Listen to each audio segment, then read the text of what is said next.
Okay, so we are ready to go.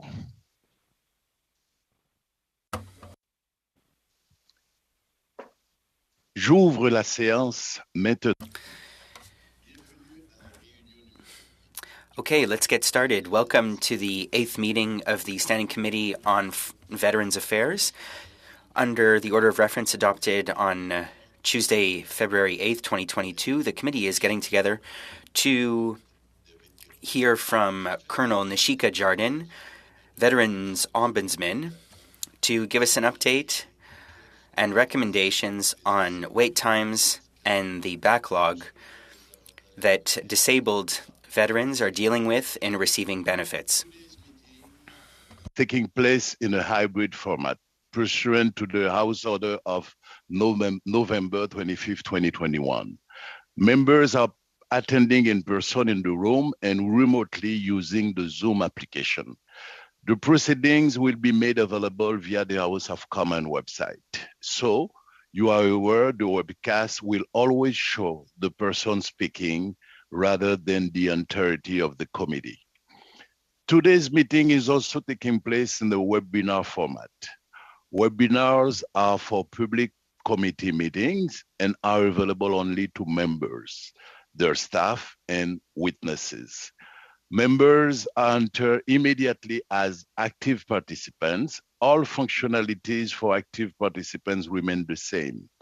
Staff will be non-active participants and can therefore only view the meeting in a gallery view. Before speaking, please wait until I recognize you by name. If you are on a video conference, please click on the microphone icon to unmute yourself. Those in the room, your microphone will be controlled as normal by the proceeding and verification officer. When speaking, please speak slowly and clearly. And when you are not speaking, your mic should be on mute. A reminder that all comments by members and witnesses should be addressed through the chair. En ce qui concerne la liste des personnes qui prennent... The clerk and I will do our best to maintain a speakers list for all MPs, whether they're in person or remote. And so it's a pleasure for me to introduce our witnesses. Firstly, our retired Colonel Nishika Jardin, the Veterans Ombudsman, and Dwayne Shippers, Deputy Ombudsman, the acting Deputy Ombudsman. Colonel Jardin, you have 5 minutes for your opening remarks, and after that, the members of Parliament will have a few questions for you. Over to you. Please turn on your microphone.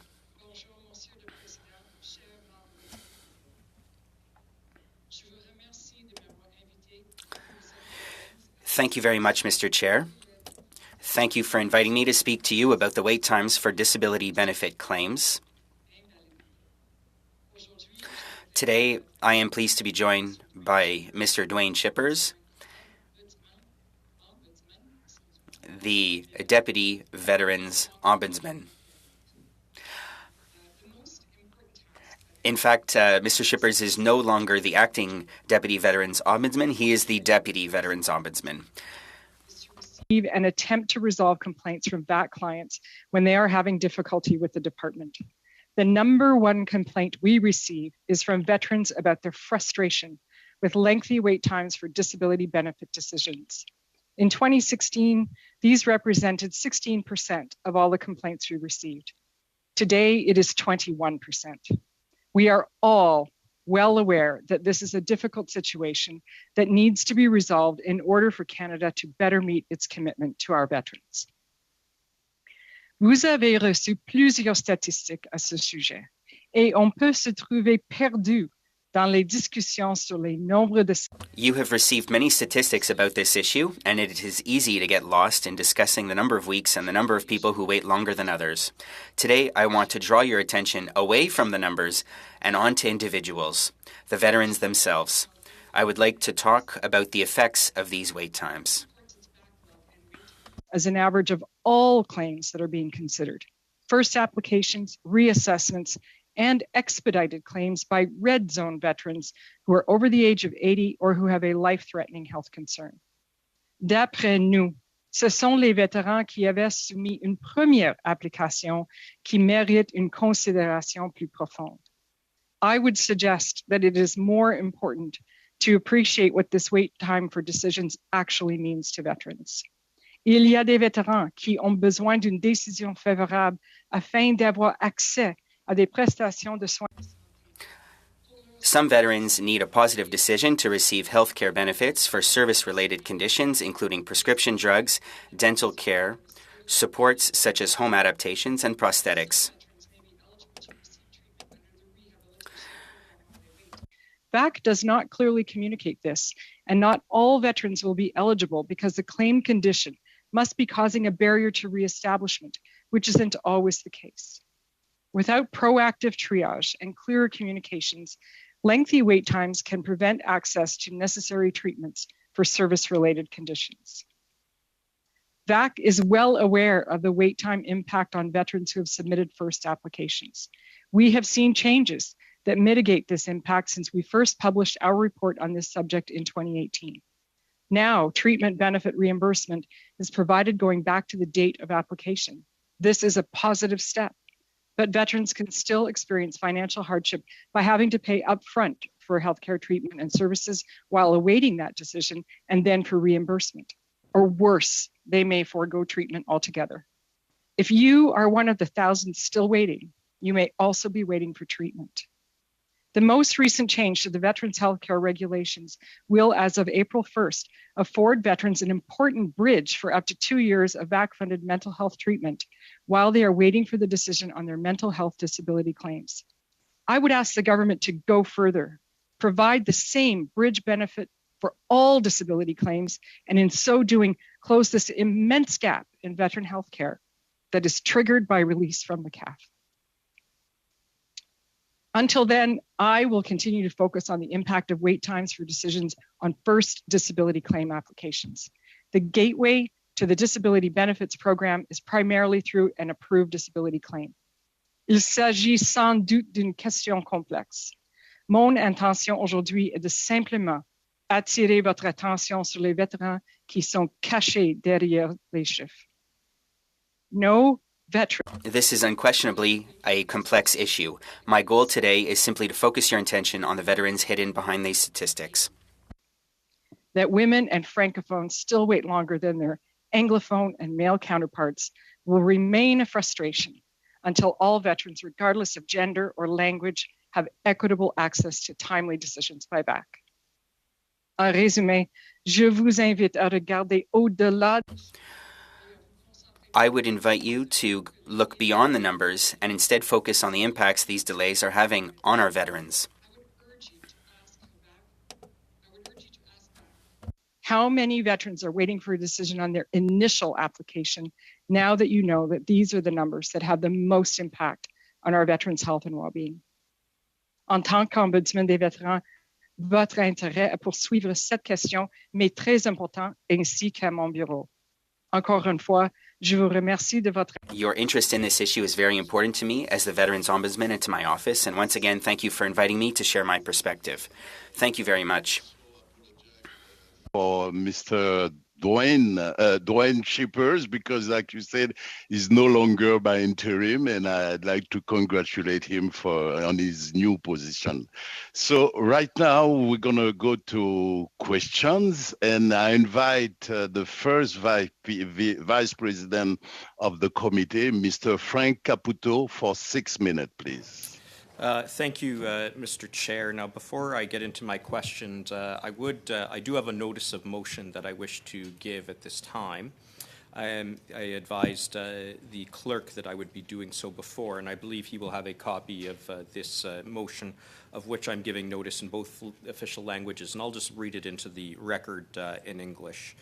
That, given that Juno Beach is one of the most sacred places in Canadian military history, the Standing Committee on Veterans Affairs objects to plans to develop the area immediately adjacent to the Juno Beach Centre, expresses its support for the Save Juno Beach campaign in Canada, calls on the government to provide financial support for the Juno Beach Centre Association in order to protect the integrity of Canada's primary site of Second World War commemoration overseas, and reports this motion to the House. Thank you, Mr. Chair. You're very welcome. Okay, Now, go ahead. With that, I do wish to also congratulate the Deputy Ombud and also thank both of our witnesses for their service. It's a pleasure to have them. To retired Colonel Jardine, our Ombud, thank you for your direct. The direct manner in which you wrote, because I appreciate that you said exactly what was on your mind. If I could ask the Ombud, based on her recommendations, I believe that there are 93 as of late. When it comes to wait times, are there 2 or 3 that stand out as being the most important to you from what you've seen? Please go ahead, Madam Jardine. Yes, thank you. Just the unmute. Sorry, the unmute button is not always responsive. Thank you for the question. You're asking me which of the recommendations we've made with respect to wait times, the top 2 or 3 that are most important to us. I think the most important to me, and with respect to what I've just said, is to understand who is the person who is applying for this disability benefit. In other words, to perform some kind of triage as the benefit or as the applications, the disability claim comes in. Does this person have a family doctor? Is this person in financial difficulty? Do they have access to the public service healthcare plan? Are there conditions being a barrier to their being able not only to reintegrate into civilian life, but to progressing in their lives? Are they still serving? So I believe, our office believes, that this aspect of triage of the applications right at the outset, these first applications, is the most important thing to do. Now, can I ask along those lines, Ombud, whether there's a mandatory requirement that a person who falls within the department's jurisdiction has to have, say, a triage meeting within 14 days or 30 days? Is there anything to your knowledge of that type of a regulation? I am not aware of anything along those lines. You would probably, the department, of course, could answer that question better than I can. Okay. Would such a requirement, if it doesn't exist, I should say, assist in your view, given what you've told us as a witness here in your last answer? I believe anything that the department can do to better understand the nature of the person making the claim and their circumstances will go a long way to providing the support that our veterans need. Now, obviously, there's an issue with overlap. What I'm envisioning is something along the lines of, within 15 days of application or something along those lines, or 3 weeks, that there's a mandatory interview done by somebody who does intake in order to assess somebody's mental health, as in whether they need something right away, their financial viability, who they are just as a human being, whether they have any special needs based on their personal circumstances. We've heard a lot about that in our last meeting. What would you think about that? Right off the top of my head, again, anything that helps the department understand the person behind the claim, and I would leave it to the department to determine the best processes for doing that. But again, my number one concern in this whole issue of disability claims is the impact that the waiting do not have access or easy access or the wherewithal to get the treatment that they need. Have we gotten into a period where we are treating too many veterans as statistics and numbers rather than seeing people as individuals who require individualized care? I will agree that that it is the thing that disturbs me the most, and it is the reason for my comments today. We can get lost in the statistics and the numbers, and how many weeks and how long and the backlog, and it is why today I chose to make my comments to you with respect to what is the impact of these disability claim decisions on the people who are making them. Well, I thank you for raising the human nature of the fact that these are all veterans who have unique circumstances and come to us from different backgrounds and have different issues. So I believe my time is up. So thank you very much for highlighting that. My pleasure. Thank you so much, Mr. Caputo. Thank you, Madam Jardine. So right now, let's go to MP Darrell Sanson for 6 minutes, please. Go ahead. Thank you. Merci beaucoup. And thank you for both of you, the work that you do. Much appreciated, and I know you're the voice of veterans that's reaching out to ask questions or complain, and it's extremely important that we keep those lines of communication very strong. In your presentation, some of the follow-up question from Mr. Caputo, and I noticed in reading and listening to you that you're taking that personal impact, and that's quite interesting. It's a different approach maybe, and one that we need to consider for sure. I just would like your opinion quickly, because I'm always scared that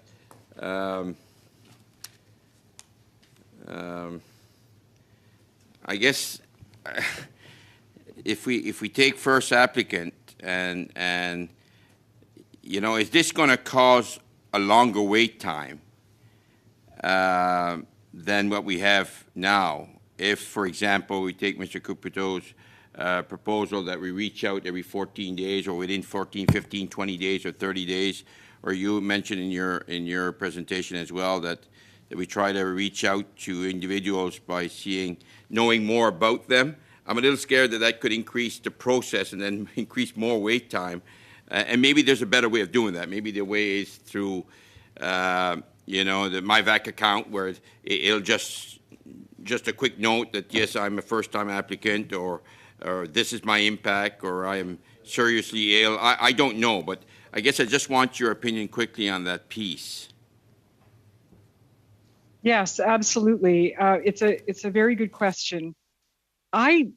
On the face of it, and we've not done a study of this, and I need to preface my remarks that way, and also to make it really clear that it is not my role to offer or to speak about the processes that the department may or may not choose after their study to implement.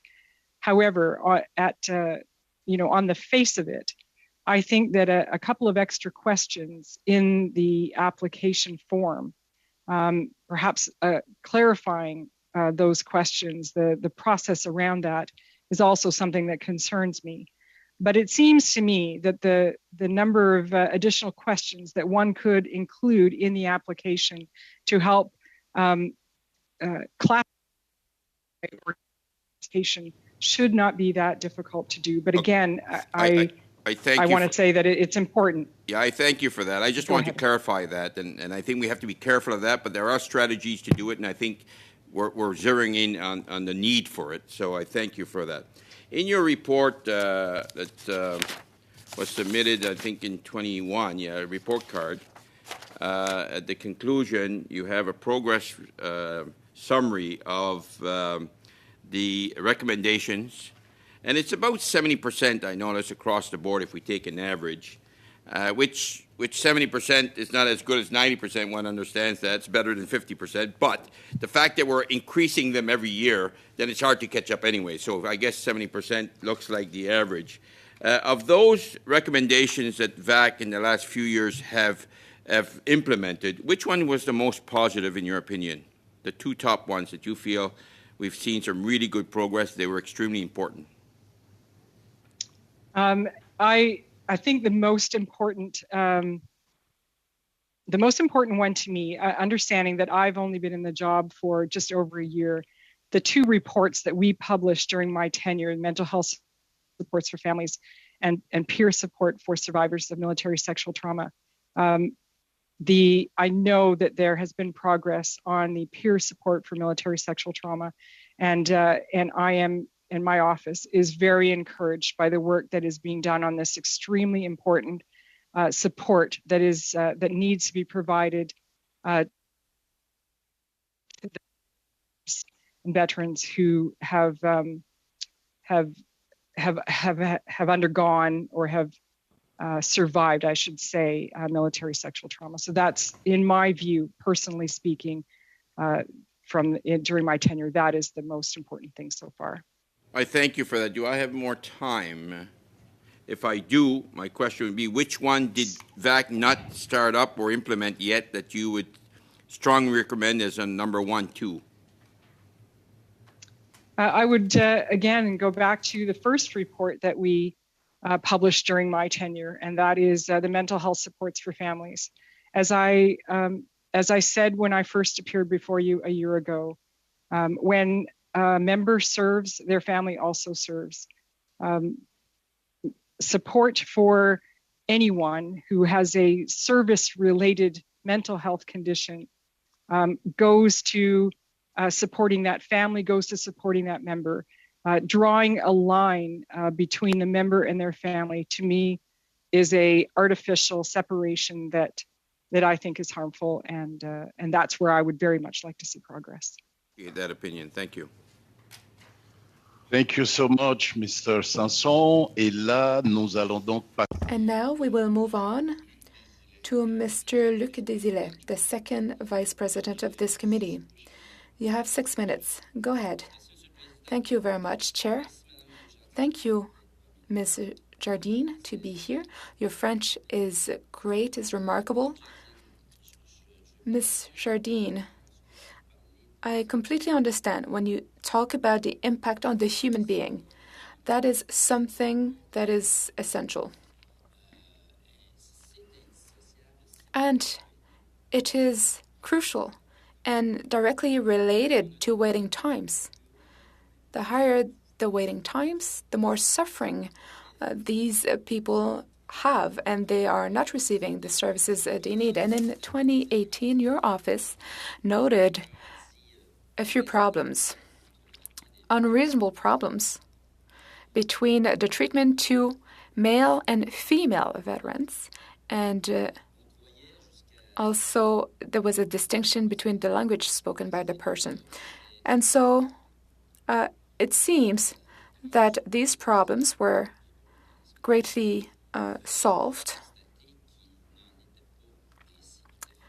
That's what was said, but it seems that it is not really the case. And so the Library of Parliament showed us a totally different reality, where there is a big gap between the files being solved.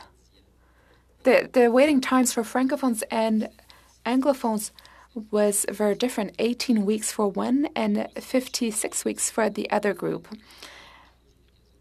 I've had the opportunity to ask questions in the House of Commons this morning on this very topic, and I would like to hear you on this matter. In your opinion, is there a lack of transparency, a lack of consistency, or an administrative problem that prevents us from getting real statistics and statistics that we can compare over time? That was my question. Thank you very much for this question. I would try to answer it in French. Speak in English because I have the translation in my ear. As I said in my statement, I think we can get very much lost in the statistics. The numbers, was it over this past year? Was it over the past 4 years? Are we talking about averages? Are we talking about medians? I think the bottom line is, Monsieur le Président, that at the moment, we cannot say that there are equitable wait times for all the demographics of all the veterans, whether it's male, female, Anglophone, Francophone, LGBTQ. There are so many ways to look at these numbers. I would ask, and what I would like to ask the department is, what is the number of first applications that where veterans are waiting also for a positive decision that will allow them access to delivery of healthcare treatment? To me, that is the most important thing. I understand that there are these differences in these gaps, and in my view, no veteran, regardless of their gender, of their orientation, of the language that they speak, should have to wait 1 minute longer than any other veteran. They should all be waiting. They should not wait at all. They should have their claims treated in the shortest amount of time possible. And there should be a very clear understanding of which veterans need a decision faster than other veterans. A veteran who has a full pension, access to the public service healthcare plan, and has secured a second job after they've left the Canadian Forces may not need to wait, may not need that decision as quickly as the veteran who does not have a pension, who cannot qualify for public service healthcare, doesn't have access to the rehabilitation program, but was broken by the CAF and has walked out the door with their little baggie of 3 months worth of medications for a condition that is related to their service, and they have to wait. I would ask the question, where did 16 weeks come from? They get their medications for 3 weeks, but the service standard is 16 weeks. I hope I've answered your question, Mr. le Président, and thank you. I understand. Ms. Jardine, what I do not understand, or where I do not agree with you, is that, well, waiting times are important. They have a tremendous impact, and the government just invested about $200 million to try and solve this huge gap. If we do not have data, reliable data, how would we support such an investment? We have to have data to be able to support the investments where investments need to be made. Do you agree? Merci pour la question. Thank you very much for the question. And I believe that asking for that data and perhaps asking for it to be given in a disaggregated form so that we can see much more clearly all the demographics of veterans who are affected by these wait times. Absolutely concur that the investments must be able to show progress. And we in our office are also looking to see that progress. Thank you so much, Madam Jardine. And right now, Miss Rachel Blenay would like to ask you more questions. So, MP Rachel Blenay, the floor is yours for 6 minutes. Please go ahead. Well, thank you, Mr. Chair. And of course, always I would like to extend my thanks to the ombudsperson for the work that her office does. It's incredibly important. And of course, Colonel Jardine, through the chair, it's always good to have a chat with you. I guess one of the things that really stuck out to me from your comments today was the reality that when people are waiting for their disability claim to be processed, they're often not able to afford the cost of the treatment, which means sadly they forgo it. And, you know, I also look at the statement that you talk about how women are often waiting tremendously longer. And we've heard from female veterans that their experience is unique because often what they're being assessed for is through a male body lens, which limits the understanding of the experiences that they're having, and at times they're even denied the supports that they rightfully are due because of that. I'm just wondering if you have or plan to do any work on understanding this specifically better, and how we can help women who have served our country be served more comprehensively as a veteran. Thank you very much for that question. As a matter of fact, we will be publishing a report shortly on an investigation we did on the adjudication of sexual dysfunction, because we suspected that there was a sex-based bias in the manner in which the department was adjudicating these claims. So sexual dysfunction as a condition, or as a symptom, not a symptom, but as a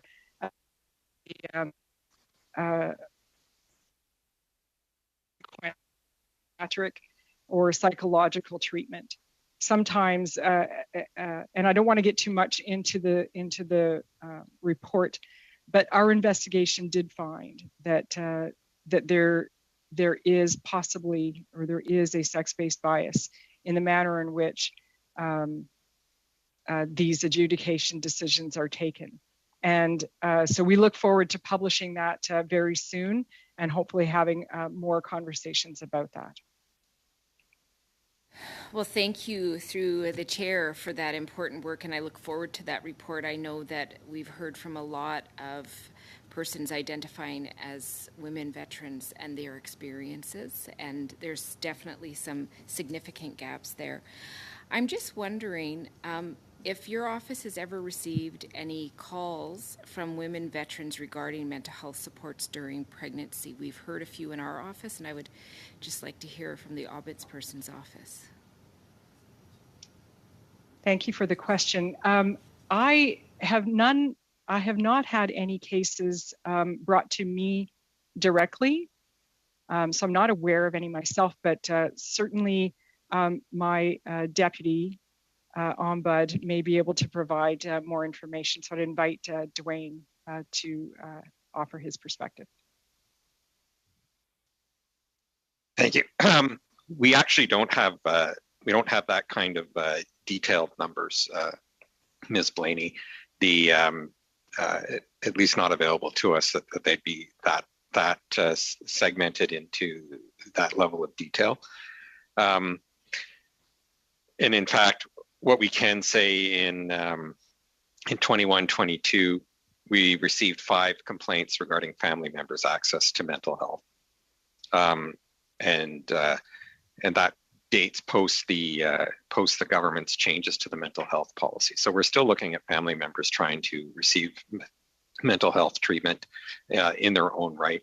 One of those cases was an ex-spouse trying to get mental health coverage for herself and the children as a result. And again, if you need access through the veteran, once marriage breakdown occurs, that's very difficult to obtain. Well, it's sad to hear that, and it's sad to hear that the children also suffer that, when I'm pretty sure they remain the children of the veteran. So I do have a follow-up question on the in-home support. I understand there's going to be a follow-up investigation on that, and I'm just wondering if the committee could hear a little bit more about what's going to happen in that investigation, if there's something particular you're looking for. I believe you're referring to the caregiver investigation or caregiver supports that we're looking to do. The definition of caregiver is fairly narrow at the moment, and what we believe is that there is that this may be unfair, that there are so many more types of care and people, the who gives this care, that the caregiver recognition needs to be expanded. Perhaps I could ask Dwayne, as he was the former director of the strategic review and analysis to offer a bit more. Thank you. Ms. Blaney, what we're doing right now is looking at, we decided to look at the caregiver recognition benefit in the context of all other care at home supports that VAC offers. So we're doing a comparison, trying to identify the gaps in the services that are available to keep veterans in their homes. We couldn't look at just the caregiver recognition benefit, but one of our concerns is that as it's entitled caregiver recognition, the concern is it really compensating the caregiver, or is the caregiver essentially benefiting, is the government benefiting from the unpaid caregiver? Sorry. Thank you. No, thank you, Mr. Shippers. And that's the end of the first round of questions. So let's start the second round and we're going to start with Miss Katie Wagenthal for 5 minutes, please. Go ahead. Thank you so much, Chair, and thank you, Colonel Jardin and your staff for being here again today. It means so much to have these conversations with you. I certainly appreciate the approach that you are taking in your office. Just a little bit more on the mental health aspect. We've seen little or no movement from the government on ensuring that mental health care for families of veterans can be accessed in their own right, regardless of the treatment the veteran is receiving. I know this is important to you. It was a major recommendation from this committee not that long ago. Can you speak to the importance of the good mental health of the veterans' family members, how that actually impacts and what it means for the veterans' recovery process? Obviously, the veteran's in a bad space, the family suffers, but then the veteran sees his family suffering, and that just complicates. It's a cyclical issue. And to just have your perspective on that from the work that you've done. Thank you for that question. Again, our report back last year identified exactly this issue and actually went a step farther. I think the department does acknowledge that the family's mental health, as it affects the veteran's mental health, is important. And where the family's mental health is affecting the veteran, the family members can receive VAC-funded mental health treatment. It's and I think that recognition is very well understood, and the benefit does acknowledge that. Where the gap is when those family members are suffering mental health issues that are in their own right. As I shared a couple of stories with you last time, when a child is having difficulty, say, and I don't want to go into details, but if they're having difficulty, and the family may be receiving treatment together with the veteran, but the child might need help on their own. That's where the gap is. Or if the veteran has chosen not to pursue mental health treatment, or if the family is separated, and so the spouse is no longer, is now an ex-spouse. Right. How do her children then get access to mental health treatment where what is affecting that child may have directly come from the fact that they were the child of a veteran, of a member who served? That's where the gap is. So their needs haven't changed. The circumstances have changed. Sorry. Yes, exactly. Their need has not changed, right? Okay, exactly. Thank you so much for that. You know, we have consistently advocated for veterans to be connected to Veterans Affairs Canada before they leave CAF. This is something that came up at the very beginning of this government about this seamless transition and how important it was for these individuals that are being medically released to have their initial needs determined and processed in place to meet those needs before actually being medically released. That was part of that seamless transition piece. Can you talk to how this would help the workers at VAC and improve services for both the workers at Veterans Affairs and the individual veterans by having these initial applications processed before they leave with that little bag you mentioned of 3 weeks worth of medications? Right. Yes. It's 3 months worth. But, Sorry. Yes. Oh, no worries. the transition piece, because it is under the auspices of the Canadian Armed Forces, is outside of my mandate. However, as a veteran and a person who went through that process, I can tell you that I'm encouraged by what I have heard, that the Canadian Armed Forces and the department are working together to close that gap. And I can't speak to what they're doing. All I can tell you is that I have heard that they are working together, and I'm encouraged by that. And we look forward to hearing what it is what solutions they look to put in place. Right. I know that there's been a test case, a study going on of doing this, but again, as you mentioned, it's been a long time and it's kind of fallen off the radar. Just wondering if you were aware at all of any changes there. So in regard to the caregiver recognition benefit again, and its narrow application, it's easier access to compensations only available to caregivers of the most seriously injured veterans. And if that access was opened up, can you speak to what effect this would have on veterans' quality of life, and if it could actually lessen the load on Veterans Affairs, like the long and short-term benefits and impact of that care at home? And as you mentioned, in some ways it's offloading some of the responsibilities of VAC, but I don't feel that the recognition is there. Ms. Morgenthau, I'm sorry to cut you off because your time is over. It was only 5 minutes, so maybe on the next round you will be able to ask that question, your question again. You're very welcome. And now I'd like to go to Sean Casey for 5 minutes, please.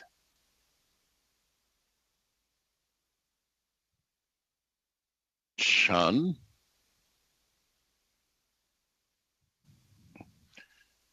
Sean Casey? Well, I'm going to ask the clerk if it's in the room. No.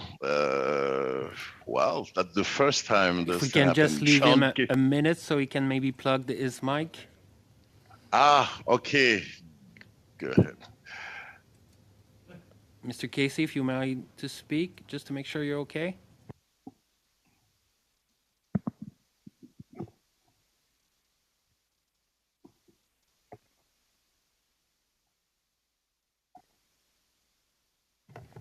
Mr. Casey, do you hear me? We have to give it back. It's your turn to ask questions, if you don't mind. Yeah. Maybe someone from the party can take his seat, or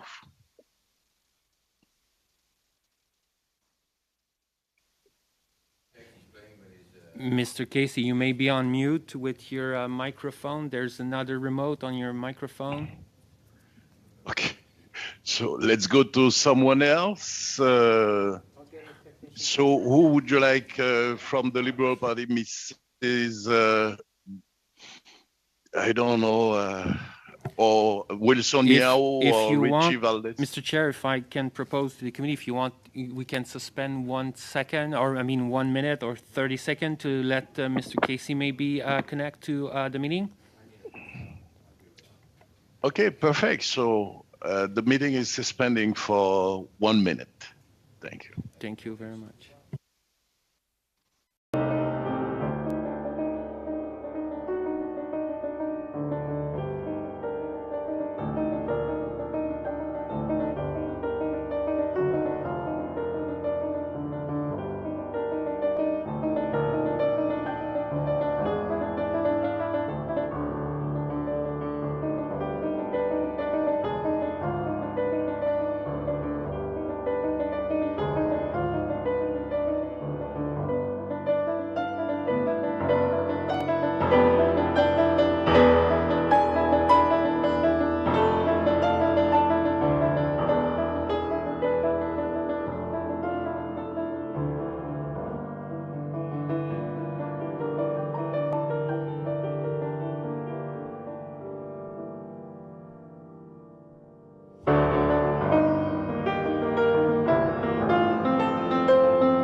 the Okay. new set.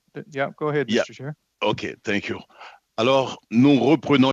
So we will be beginning the meeting again. We are up to Mr. Sean Casey to ask his questions. Mr. Casey, you have 5 minutes to ask your questions to the witnesses. Please go ahead. Thank you very much, Mr. Chair. When it works, and sometimes the old stuff works better than the new. So here we are. Ms. Jardine, thank you very much for being with us. I trust you're settling into your new role. One of the things that you asked us to do at the in your opening remarks, and I think once since, was to ask the department for information with respect to those waiting for a decision on their initial applications. So to get a look at those numbers. And I mean, it isn't a problem indeed for the committee to do that. And I take your point that we should be interested in that. But what struck me is if this is something that, you know, merits remarks in your opening statement and something that you've reinforced, I question why you haven't done so. You know, I had a look at your mandate. It does appear that it would be within your mandate to review existing and systemic issues. So I guess, number one, I would ask you why you haven't asked the department for these numbers to be able to dive deeper into it. And two, if you could comment generally on the level of cooperation and the level of information flow that you have with the department. I wonder whether this could be indicative of a bigger problem. Thank you for the question. Let me take the second. Since I have taken up this role, and thank you, I have found that the working relationship that I have with the department, that my staff have with the department, is for the most part collegial and mutually respectful. We do ask for data. When at times the department simply can't give us that data because they don't collect that data. And it is a consistent theme in the recommendations that we make, that the department look to collect disaggregated data so that they can find out as much as possible about the diverse populations that they serve. For example, this report that we have upcoming, one of the key findings was that there was insufficient data for us to actually even make any findings. We're unable to tell you how bad the problem is or whether, how far it extends, because the data is simply not available. And our understanding is that the department doesn't collect that data. And it would be, I would ask the committee to refer why that is or what can be done to the department. With respect to the numbers of initial applications and who is waiting for treatment, again, it's a question of data. I'll ask my colleague Dwayne, who has probably a much greater understanding of how we ask for data, to provide a bit more background on that. Thanks. Mr. Casey, we absolutely receive data on turnaround times and specifically on the question of first applications. I think is that depending on who you ask, the department reported certain data to this committee and used a different method of calculation than what we use. And it's important that the committee be able to compare apples to apples and oranges to oranges when you're looking at the data. So we look at first applications. The department looks at all applications. So that includes second applications, which are typically much faster, and red zone applications that are fast-tracked right from the start, because the veteran might be over the age of 80 or might be so seriously injured that it's obvious that assistance is needed rapidly.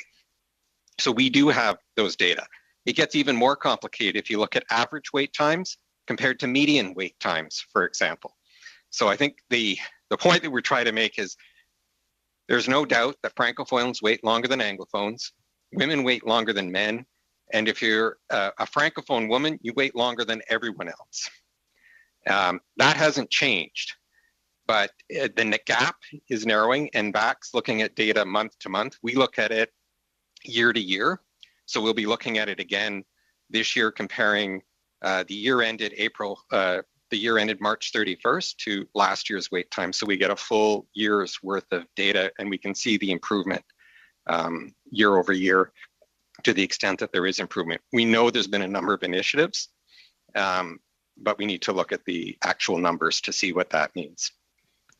Thank you. Thank you. Thank you, Mr. Casey. Thank you, Mr. Shippers. And maintenant, nous allons passer à deux. We will now hear from two 2.5-minute question rounds, and I'll invite Mr. Luc Desilets to begin. Mr. Shippers, thank you very much for your details. Once again, I'm rather surprised that you confirm that the department does not collect data.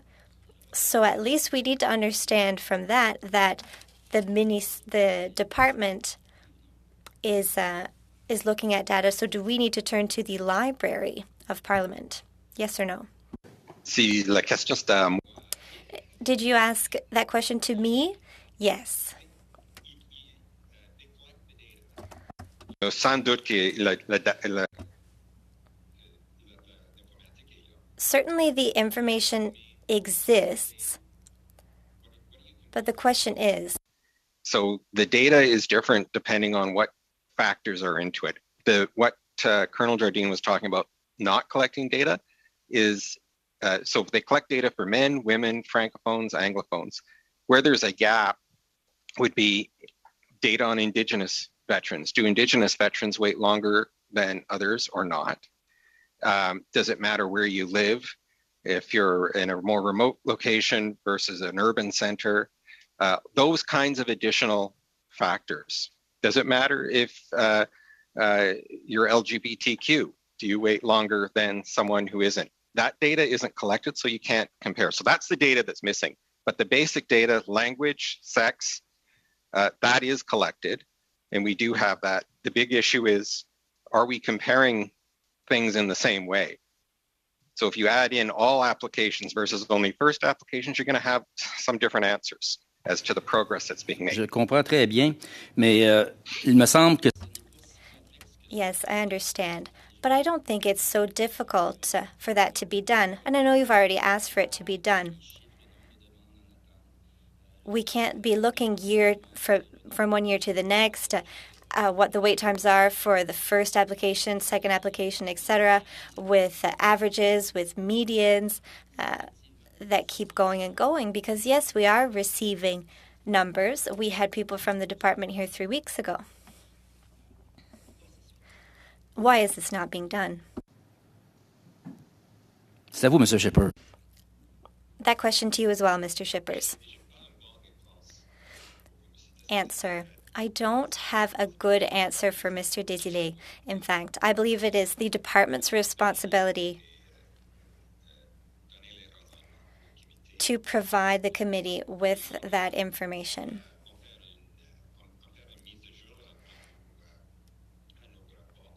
We are conducting updates on the data yearly for our yearly report. Yes, I understand, Mr. Shippers.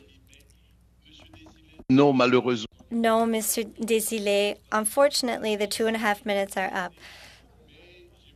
So I would also like to take the opportunity to inform the committee that I signed the letter that was sent to the minister to clarify the data that we are talking about. I will now give the floor to Ms. Rachel Blaney for 2.5 minutes. And I guess my next question is around the caregivers. And we definitely, speaking of data, we heard from multiple witnesses last week or earlier this week from the LGBT community that in none of the forms do they ask that question. So people who are willing and happy to identify don't even have the opportunity to identify, which means we don't have that data, which is very concerning. But when it comes to caregivers, we know that so many caregivers are doing a lot of the work. And what I heard in the last response I thought was really important, which is the government is benefiting from the free labor of the caregivers. So I'm just wondering if we could sort of explore that a little bit more, because we know that the eligibility criteria is very narrow. It doesn't look at the key things. You said right here in your report to us around the, caregivers are taking on the veteran share of the child care, elder care, cooking, shopping, laundry, banking, also appointments and providing all that psychological support, and those things just don't qualify. So I'm just wondering if you could talk about the impacts that has on the family and on the veteran. I think an example may help to clarify this, or to give you a better understanding. The caregiver support is for or the caregiver recognition benefit is for the caregivers of veterans who are the most seriously injured. But what about the veteran who can bring the spoon, the fork to feed themselves, which is one of the activities of daily living, but cannot go out of the house to go and buy the groceries? So that falls upon their family members, or whoever it is that is providing care for them. And, how do we define family? How do we define who is a caregiver? We feel that there is a lot of, there may be a great deal of unfairness here, and it will be the focus of one of our upcoming investigations. And I will hope to be able to report more fulsomely at that time. I find this really compelling, because I remember in our study in the last Parliament on caregivers talking about how families were dealing with huge psychological trauma that most trauma experts would struggle with, and yet the family was left carrying that, and there's no support for that. And loved ones often can't even work outside of the home because they have all of the work inside the home. So I hope that study looks at that as well, and thank you for your work. Thank you so much, Ms. Blaney. And now let's go to Ms. Anna Roberts. The floor is yours for 5 minutes. Thank you, Mr. Chair.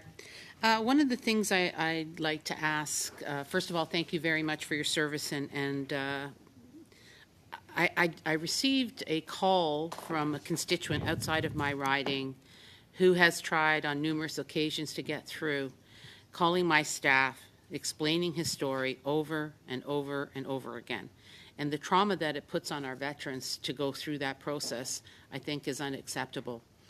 And the other thing that we're missing out here is my staff get emotionally involved with these individuals. And we heard from the witnesses earlier this week that they would not recommend anyone join the forces. I think that's a poor example of how we are dealing with situations. So I guess my question is, I know that you agree that the collection of data, do you not agree that the collection of data will assist us or assist the department in improving areas that could speed up the care of our veterans? This would identify the areas of weaknesses so that we could work in improving the efficiency of service. Because let's be honest, without the data, how can we identify areas that need assistance? I think it's an important part. Do you feel that way? I do very much. And in fact, I would strongly encourage the committee to ask the department exactly those questions. Ask the department to tell you how many veterans are waiting for decisions on their first applications. How many of those veterans don't have easy access to health care? How many of those veterans are in financial hardship? How many of those veterans are still serving? How many applicants are still serving? When you are still serving in the CAF, you have access to an outstanding healthcare system that's provided by the Canadian Armed Forces. Are those you? So that they're not being addressed prior to the veteran who has in fact released from the CAF and does not have access to these supports. So I would absolutely encourage, that is exactly my message. Please ask the department for more granularity in the information that they provide to you so that you can focus your attention where it is really truly an issue. So I have a constituent whose son is going to be joining the military and do his medical training through there because he feels that it is important to understand the effects that it has on our veterans. And let's be honest, unless you walk the path, you don't understand what the individual is going through. And I think it's very important to see that. Would you say that that is an important avenue that we could tackle to ensure that we get the right, proper medical trained doctors and nurses and home care individuals? Would that benefit our veterans, in your opinion? That's a complex question, Mr. Chair. The manner in which and the way the department resources its medical and expert staff is certainly something I don't is outside of my mandate to respond to. I will agree, of course, that if you that having served in the Canadian Armed Forces or even the RCMP gives you that perspective that you can only get by having worn those combat boots, or those RCMP boots, I should say. So I would like to suggest then maybe that we look at, we take some of this information, and if we can get that data, to bring it to the table so that we can ensure that our veterans are not being left behind, and ensure that I guess I've heard this past couple of weeks that sometimes they're so desperate that the end is, the only way to get out is suicide. And I really don't think that we're doing our veterans justice. So that's something that we need to look at, and I appreciate your honesty and your time. So I would definitely look at that. Thank you. Thank you so much, Ms. Roberts. And now, Sound Miao for 5 minutes, please. Thank you, Mr. Chair, and thank you today, both of you, to join us and the service your office have been providing to our veterans. Last month, on the 23rd, our government announced the investment of $139.6 million to extend staff who are working on the backlog by an additional 2 years. What effect do you see this having on the backlog so far, and what more needs to be done, and what should FAC be focusing on in the coming months? Thank you for the question. We are, of course, encouraged by everything and anything that goes to helping the department have the resources it needs to address not only the backlog, but the processes by which decisions are made, by all of the tools that they use to make those decisions, and all of the supports and programs that they provide. Ensuring that gender-based analysis is done on policies prior to them being put into place. So we remain very much encouraged by what we see. However, the gaps in wait times between men and women, or males and females, and Anglophones and Francophones, and we don't even know how what the impacts are on rural and urban, Indigenous, non-Indigenous. There's so many other demographic factors that we are uncertain of and can't see the answers to. So all I can say is that we remain encouraged, and we hope to see that these things continue to improve, and that the gaps continue to be lessened. And would you say, apart from the analytic that we should be getting the data from, what does FAC need to focus instead in the short term, but in the long term? Because these numbers will continuously to build up. And are you hearing more issues arising in the recent month from veterans? So the number one the number one role of the Ombuds Office is to receive and respond to complaints from individual veterans. We continue to receive those complaints every single day. And where we see that there is a systemic issue, when we see complaints that come in that are similar, or they have similar aspects, that will trigger for us a systemic investigation.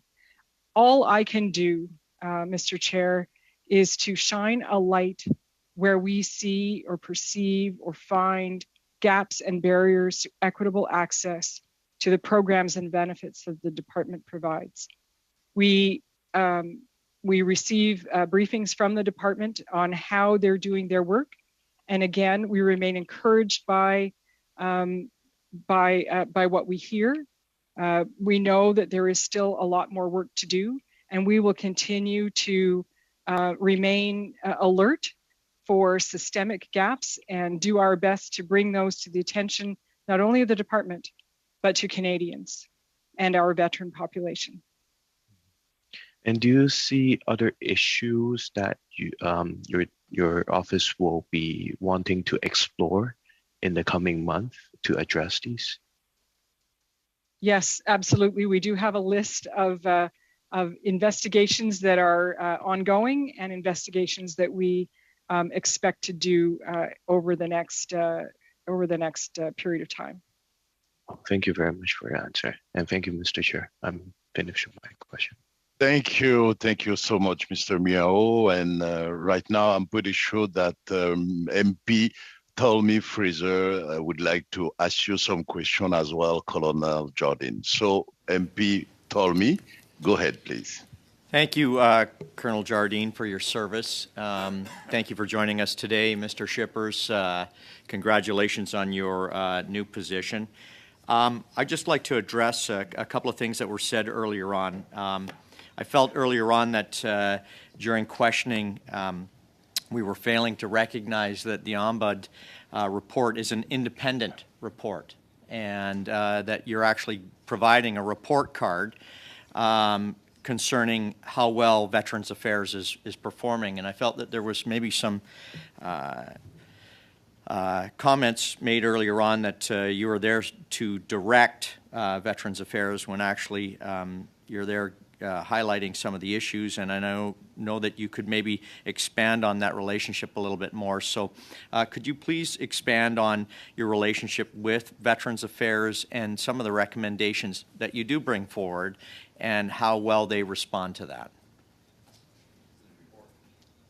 Thank you very much for this question. It is certainly a challenge for me. One of the things I think is the most important thing for me to do is to help people understand what an Ombud's office does. We walk an extremely narrow lane. All I can do is on where I see unfairness or inequity. That is all that we can do. I offer my recommendations. We do our very best, our utmost, to ensure that the recommendations we make to the department are realistic, achievable. We understand that in some cases they require legislative change, which is over to the government. We know that sometimes we need to make those recommendations, and we make them thoughtfully and carefully. We ask. It has been since I've arrived. I have whenever I submit a report, I ask for explicitly the minister to respond to my recommendations. Do you agree? That is all that I can do. I look to others to reinforce these recommendations or to take the necessary steps to put them in place. Again, this is my role. It's a very narrow role. It is a fantastic job. I enjoy it thoroughly. It is so rewarding to be able to point out, here's a problem, and here's how we think it can be, or how we suggest that it can be fixed. And when those recommendations are taken up and implemented, it is an extremely rewarding experience. Thank you for that answer, and I just wanted to make sure that that this committee understands that we're not here to portion the blame on the report that you've given. It's a very good report, and that your job is not there to direct Veterans Affairs. Your job is to bring this report card to us, highlight the issues, and that our job is to face the challenges and bring some of these recommendations forward and make sure that they're priorities, not only within our budget, but within our mandate. And clearly, one of the things that screams out to me in your report is that money doesn't solve the problem, and that we should be focusing on the clients more, and obviously building personal relationships, which comes down to customer service. Would you agree with that? I absolutely would. Thank you. And then circling back to one of my colleagues' comments earlier on, Mr. Caputo, your office first recommended triaging veterans back in 2018. That's almost 4 years ago. Are you aware of any progress towards Veterans Affairs, not the Ombudsman, but Veterans Affairs, as I clearly pointed out, implementing a process to deal with that? I just need to refer to my notes on this, and I'll probably ask Mr. Shippers to jump in and help me with this as well, as it was before my time. We did indeed make this recommendation to triage applications, and I must acknowledge that it has been partly implemented by the department. The department does triage the applications of veterans who are aged 80 and over, or those who self-identify as having a life-threatening condition. However, what is missing is the proactive triage that I spoke about earlier. How can the department find out more about the applicant that would help them to determine, should this application go to the front of the line, or can it wait until other more important, more pressing applications are considered? Perhaps I would ask Mr. Shippers if he could add or not. No, I think we're getting the red card. Colonel Jordan. Yes, exactly. We're getting the red card. Come on, Chair, give me a couple minutes there. Yeah, but you will have some minutes, so just wait a little bit, and I will give you some. But right now we have Terence Rogers, who's waiting to ask questions. So you have 5 minutes to ask your question, Mr. Rogers. Go ahead, please. Thank you, Chair. Welcome to our guest, and it's great to hear your perspective on many of these issues. I'd like to focus a little on, I guess, along the lines of what might be potential solutions to all the problems that are being identified or have been identified. And as you said, Mr. Jardine, let's not get lost in the numbers. So I'm looking for maybe some suggestions or solutions that you might be able to propose to improve the system. So I'll ask you this first question. Do you believe that VAC has the tools to address issues relating to the backlog and inequality with the resources it currently has? Or do you foresee it needing to modernize, further streamline, or even look for ideas outside of the box or other jurisdictions that are not being used currently to address some of these issues now and into the future?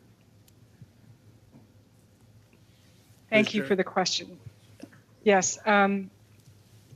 So it's not my role or mandate to tell the department or to offer to the department how they should do the work, the very, very important work that they do. Where we see gaps, we will do a systemic investigation, which we advise the department that we are doing, which we keep the department fully engaged with as we work through doing our research and collection of data. We work with them to confirm that the findings that we've made are indeed valid. And we, again, do our best to make the best recommendations that we can. That is the extent to which I can answer your question. We are, again, always alert to where solutions or where we see gaps. So all I can do is point to the gap. That is the extent of my mandate. I appreciate your role and your mandate, and just looking for any suggestions or solutions that might resolve some of these issues. I recently met with the Ombudsman for National Defence, Mr. Gregory Leck, to hear of all of the services they offer, and throughout the meeting, he frequently spoke about how much both of your offices collaborate and work together to address issues for both veterans and those in active service. So can you elaborate on this relationship and specifically how you address concerns together on particular issues of inequality and backlog? Of course, a veteran is a person who yesterday served in the Canadian Forces or served in the RCMP. And so that person is not changed by having simply released from the Canadian Forces. The needs that they had yesterday are the same needs that they have today, and in fact are even greater. I'll invite Mr. Shippers to speak to perhaps how at the staff level they may collaborate more. With the pandemic, I have not had a chance to travel or to meet very often with Mr. Lick. We do share concerns around the transition piece, and that's probably where I'll leave it. And I'll ask Mr. Shippers if he can offer anything about at the staff level how the collaboration works. Mr. Rogers, in response to your question, we have collaborated on that transition piece with the D&D Ombudsman. We also work with them on approaches. So we've talked to them about outreach events, potentially doing outreach events together on basis where those opportunities arise. And there are other things where we, that link into the VAC determination. For example, if medical doctors at CAF were able and willing to make a determination of a service-related illness, that would transfer over into the VAC side of events. So that's more in the CAF's ombudsman's bailiwick. But from our perspective, it has an impact. Something like that would have an impact on the veteran population. So those are just a couple of examples. Thank you very much, Chair. On that, I'm done. Yes, you're done. I'm sorry. And right now we're going to have two quick round of questions from our colleague Luc Desilets, and then followed by Rachel Blaney. So, Monsieur Desilets. Mr. Desilets, you have 2.5 minutes. Go ahead. Thank you, Chair. I am pleased, Ms. Jardine, to see that we share the same concerns with regard to data and to results. I believe that these results will really allow us to reflect the suffering of the veterans. We should not forget about this. At the beginning, you said we have to think about the person behind the veteran. We have to understand the suffering behind it. And perhaps the numbers will help us fight cynicism that we may have towards the political system that's in place. 3 weeks ago, the department showed us some data that do not match what we received from the Library of Parliament. So to have more specific data would be good, but I believe that we should set some parameters. And I completely agree that we need more detailed data, and this data should be analyzed consistently throughout time. In your opinion, is there something we should add in our report along those lines? Ms. Jardine.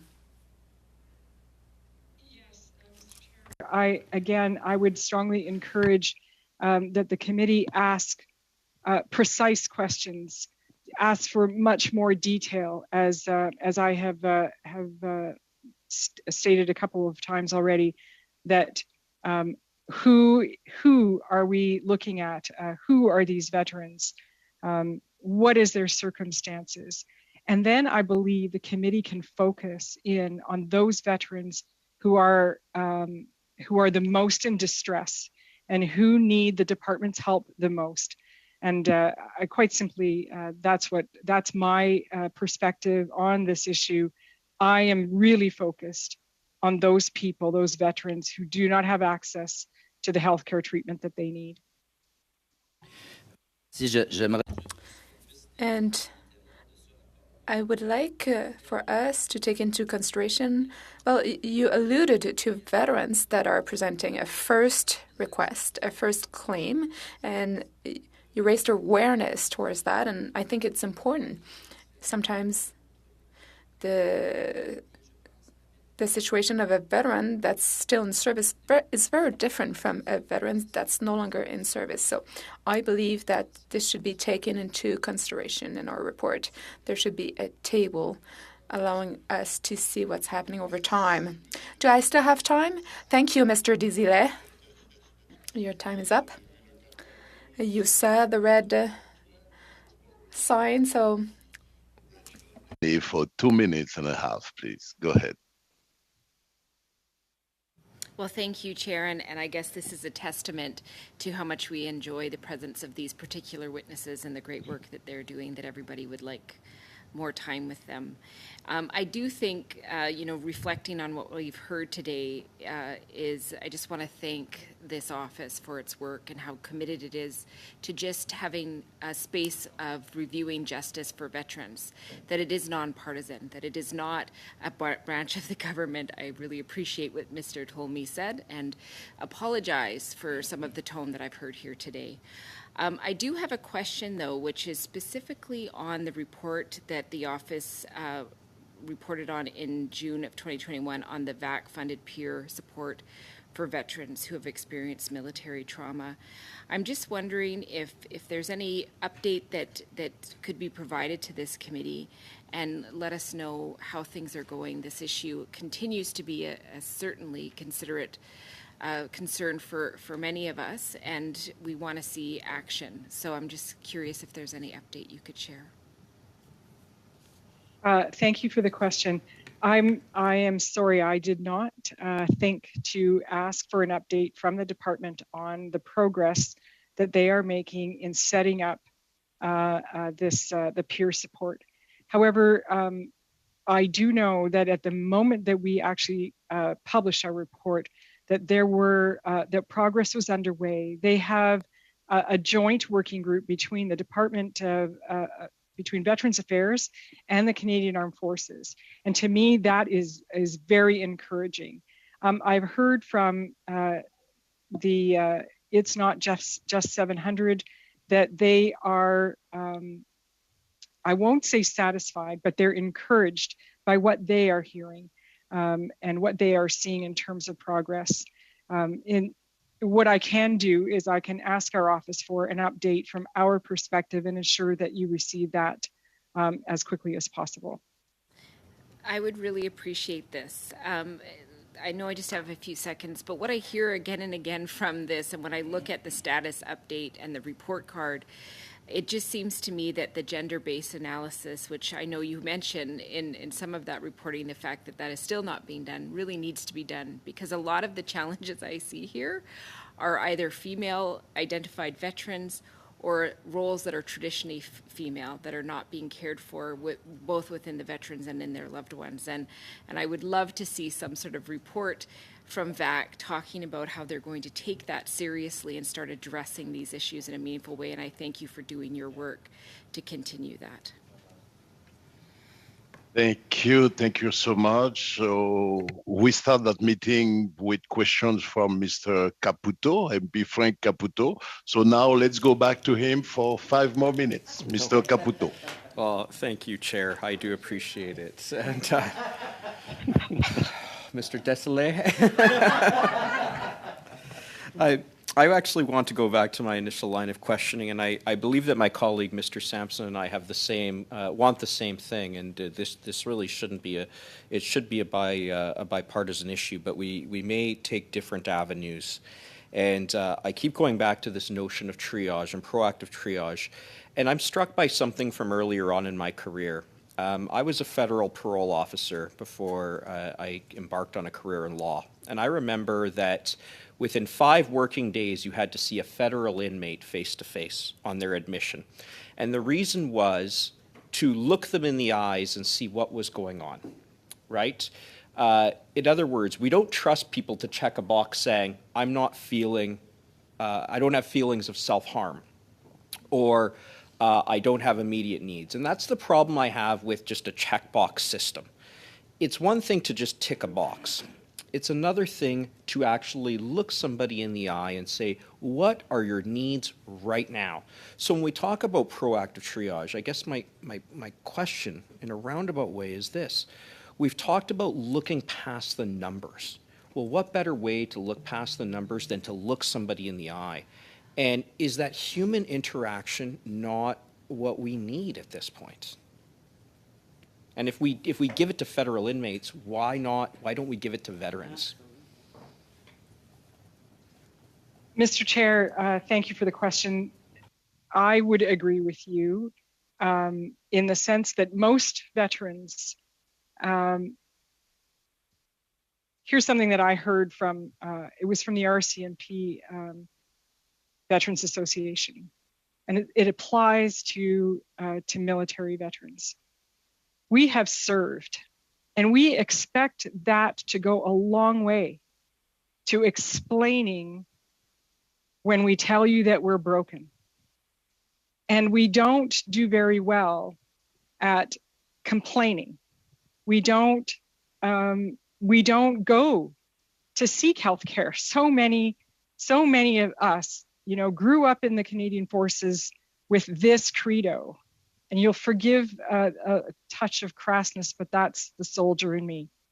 The suck it up buttercup. We don't complain. We push through the pain. We put service above self.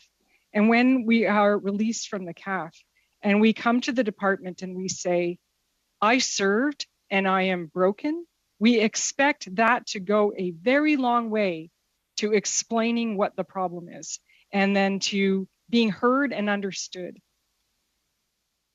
When some of the complaints that I've heard from veterans is, if I could just speak to somebody, if I didn't have to fill out these, I don't even understand these forms. So I would agree with you from my personal perspective that always that human connection is going to be, will always be valued, and I think will make a difference.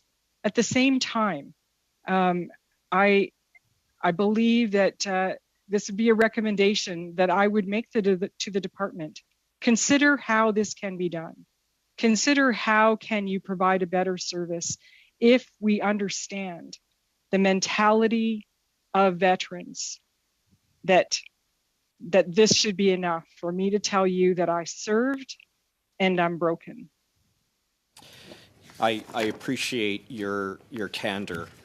Through the chair. I think it's really important because you can't really tell a checkbox on a form that you're broken. And conversely, a checkbox on a form can't see that you're broken. And that's one of the biggest problems that I really see with this is, and I wonder if we might actually see a greater efficiency, because when you talk about triage, not everybody needs the immediate service that you as the Ombud has stated. There are people who have benefit packages who've already gotten a second job. That person may be able to wait for their service, but what about the person who's struggling with PTSD, may have other things going on in their lives, sometimes exacerbated by their experience in the Canadian Armed Forces, and they need help right now. So you get them their help right now. So I just leave you through the chair with that. Thank you for your work, and thank you for your candor today. Thank you, Mr. Caputo. And now I'd like to invite MP Richie Valdez for 5 minutes, please. Thank you, Chair, and thank you to Colonel Jardine and Deputy Shippers for your time today and really for providing all of your testimony. So Colonel Jardine, I appreciate that you've been providing us, the true, what I consider a very human aspect of who VAC supports every day, and I do really appreciate that.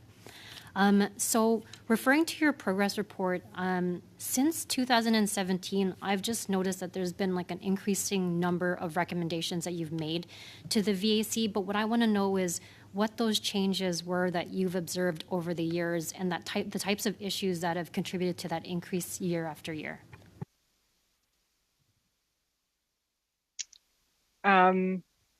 That's an excellent question.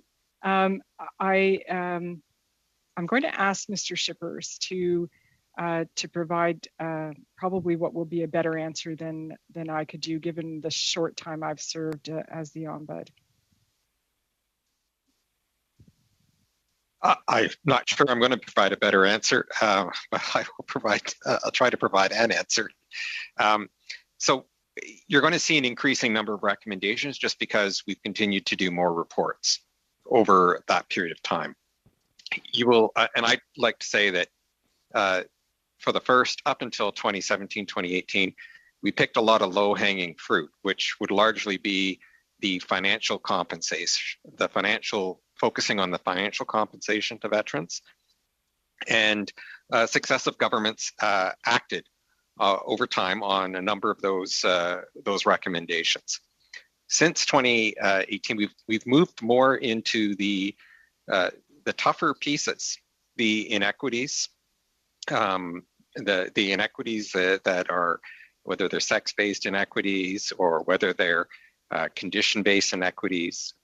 We're looking at the situation of families.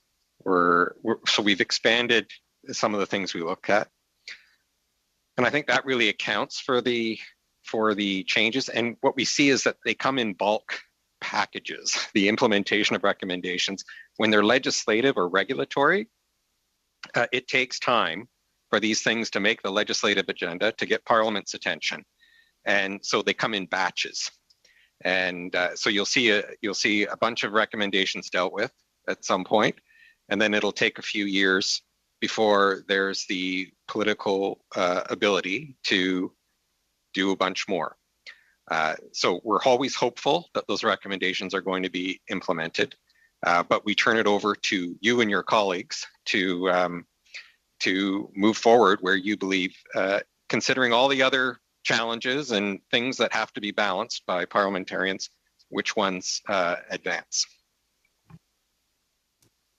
Much for answering that question so well. So you spoke about families, and I know even just for myself, we have our colleagues here who have their children who are serving today. So I wanted to really hear about those specific gaps that are from families that you've been hearing, like what you've been hearing from the calls that are coming in. The big one is mental health supports. As we know, mental health is certainly front and center in people's concerns today. Certainly with the pandemic, we all understand so well how important mental health is, and the concept of resilience, and just how difficult some things are, and how they impact us. As I've said before, when a member serves, their family also serves, and understanding the impact of service on families, I don't think can ever be underestimated. Where families need mental health support in their own rights, we strongly encourage the minister, the government, to look at how they can extend this support to spouses, ex-spouses, children whose mental health is impacted by the service of their soldier, sailor, or aviator. This is really important, and I think it deserves a great deal more attention. Can you also elaborate on the sentiment that you've received from women who have been waiting for assistance? You get to speak to them, and so I do really want to hear that. Could you perhaps give me a little bit more? I hear from veterans, yes, and I hear their concerns, and they're unique to their cases. I have heard, we did a women's forum last spring, and I think one of the big issues is the way that women get broken, and pardon me for being so blunt, but the way that women get broken by service in the Canadian Forces or service in the RCMP is different than the way that men are broken. And what we are encouraging the department to do is to use that gender-based analysis lens to put all of their policies, all of their adjudication tools through that so that they can better meet the needs of women women and females specifically. Thank you, Colonel Jordan. And right now, let's start the last round of questions. And a member of each party will have the possibility to ask questions, and including Mr. Desilets. So let's start with Ms. Kathy Wagenthal for 5 minutes, please. Thank you so much, Chair. I just want to make a comment about something you said when you first started this morning, or this afternoon. VAC reports its backlog and wait times as an average of all claims that are being considered first applications, reassessments, and expedited claims by red-zoned veterans who are over the age of 80 or who have a life-threatening health concern. Now, can you explain to me, I understand the need to focus on first applications. Are you referring to new veterans, first applications, or any veteran who has come to that point in their life where they now have an injury that is unbearable due to service, but they cannot get the ERA VAC, that benefit of the doubt, and are continuing on to have to go through multiple claims, multiple efforts, appointments with doctors, analysis, and yet not getting the response they need from VAC? And I heard actually this last 2 weeks ago, an individual in desperation say to me that they are fearing that they're going to be left for the red zone. So could you just, this red zone thing is brand new to me, and I would love to hear how is it you end up in the red zone? Is that first time I need hearing aids because I'm over 80, or do we have people who are suffering long-term waiting for that care? So the red zone, as far as I understand it, is that if you are over 80 years old, your claim is expedited. If you self-identify as someone with a life-threatening conditions, for example, you may be in palliative care, then your claim is pushed to the front of the line. It's given priority treatment. The first application, what I mean by that is anyone, whether you're still serving or you're a veteran, you put in for the very first time a claim for a condition that is disabling to you. It could be your knee, it could be your hearing, it could be whatever it is. I mean, there's a myriad of conditions that are service related. So it's the first time that you put in that claim. The amount of information you must provide in that claim is very high. You have to make the connection to service. You need a diagnosis. If you don't have a family doctor, it's difficult to get that diagnosis. In fact, it can almost be impossible. So that's what I mean by first applications, is that first time that they're making that application. And if they are not 80 years old, or they don't self-identify as being in a life-threatening situation, they just join the queue. Reassessments are once an application, the department has said, yes, you have a problem with your left knee. We agree that's a problem, and here's the assessment we've made. They will do a reassessment a couple of years down the road. Those go through fairly quickly. So the wait time for a reassessment or for a red zone application is really short. The amount of time it takes to do that is really short. And what it does is it drives down that average number that you're hearing. Exactly. You're not hearing what the true problem is, in my opinion. Right. This is Nishika Jardine's opinion. That's really helpful. That the people who put in that first application, it could be before they leave the service, it could be after, like right after, or it could be 50 years down the road. Okay, but that first application. But ma'am, you talk about, even for yourself, I know you don't go to the doctor unless you absolutely have to, the suck it up buttercup thing, which the men go through too. And then they have trouble getting it through to VAC that this incredible back pain I have is related to my service. And they've just applied for that care. it's been 5 years, and they're now being called on again to go get a professional feedback. And we're now just coming out of COVID, and he can't get an appointment for 2 more years. Like, this is unacceptable. This is the scope of the problem. This is exactly where my concern is. And I thank you all so much for being seized of that matter. Thank you. Thank you so much, Ms. Wagenthal. You still have 30 seconds. Oh, I have trouble telling on Zoom when my time is up. I should track myself. I'm sorry. I appreciate that. I'll give my time to someone else who would like to go forward with another question. Thank you so much. And now let's go to MP Darrell Sanson for 5 minutes, please. Thank you very much, Mrs. Wagenthal, for your 30 seconds. It's much appreciated. I don't know if you had done that. If you had known it was me following, I'm not sure I would have got that, but that's okay. I appreciate it. Of course, no problem. Yeah. Thank you. Anyway, my question again on this triage. I mean, the concept is interesting. My colleague Capito mentioned that as well. You know, having someone now wait 16 weeks or 3 years because of they have a pension and they have some of the benefits prior to. It's a different conversation. But I don't think we're inventing anything new, because are you aware that in the mandate letter in 2019, it was in the minister's mandate letter that there would be contacts made?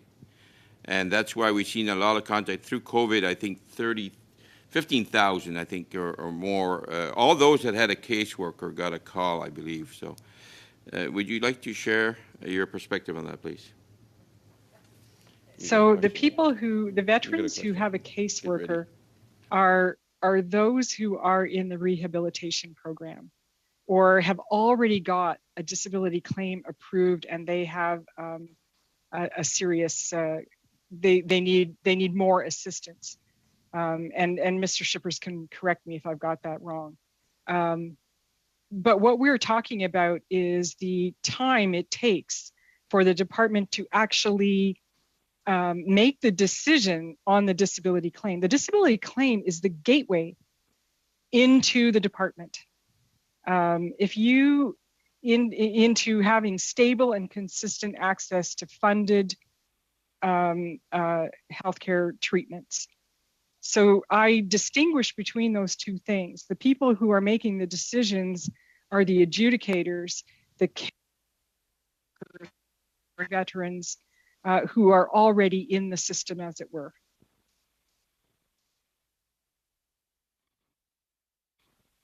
Rogers will follow up a follow-up question. Thank you, Mr. Sampson, and thank you, Chair. The question, and I'm not sure if it's directly in your shop or not, but I'm just wondering, how does your office work to prevent issues or suggest ways to deal with issues relating to the backlog or other concerns around equal treatment that we've heard about? And can you predict or see trends early in some of the things that might be happening? And how do you relay these concerns so that they're addressed as soon as possible to avoid further amplification of the problems? Thank you for the question. We do this in two ways. First and foremost, when an individual veteran or serving member comes to us with a complaint about their difficulty with the department, we will, in order to resolve that complaint, we must interact with the department. We must bring it to their attention, and my staff at every level can work across with the person in the department who can help to fix the problem. And if they're unable to do so, it comes to Mr. Shippers, and Mr. Shippers will go across at his level to try and correct the problem. And sometimes it comes right to me, and I will write a letter to the Deputy Minister outlining the issue and making a recommendation as to how the complaint can be resolved. And so we do this on a daily basis. This is the bread and butter of what an ombud's job is and what we do every single day for veterans and serving members. Any client of Veterans Affairs can come to us when they have a complaint. And we bring that to the attention of the department because they're the one who can fix it. The second way that we do this is with our systemic investigations, where we see that there may be a systemic problem, a systemic inequity that is causing a barrier to the benefits and services or equitable access to benefits and services. We will launch an investigation, a formal investigation. We do research with data from the department. We go into the department, we understand the policies, we make findings, and then we craft recommendations that we believe will resolve the systemic issue. And we report on those in our annual report, and we report on those in our report card as well. So those are the two ways in which, on a daily basis, we work with the department to identify gaps and barriers for veterans. Thank you very much for that. I appreciate that answer. I'm done, Mr. Chair. Thank you, Mr. Rogers. Et là maintenant, nous allons passer à Monsieur. Next, we will move on to Mr. Desilets for 2.5 minutes, please. Please go ahead, Mr. Desilets. Thank you, Colonel Jardine. When you replied to Mr. Caputo, you helped me understand something. The importance of the link between the client, because today I'm understanding that this is one of the only professions, a case manager, where you have a situation where the person who is dealing with the problem doesn't deal directly with the client.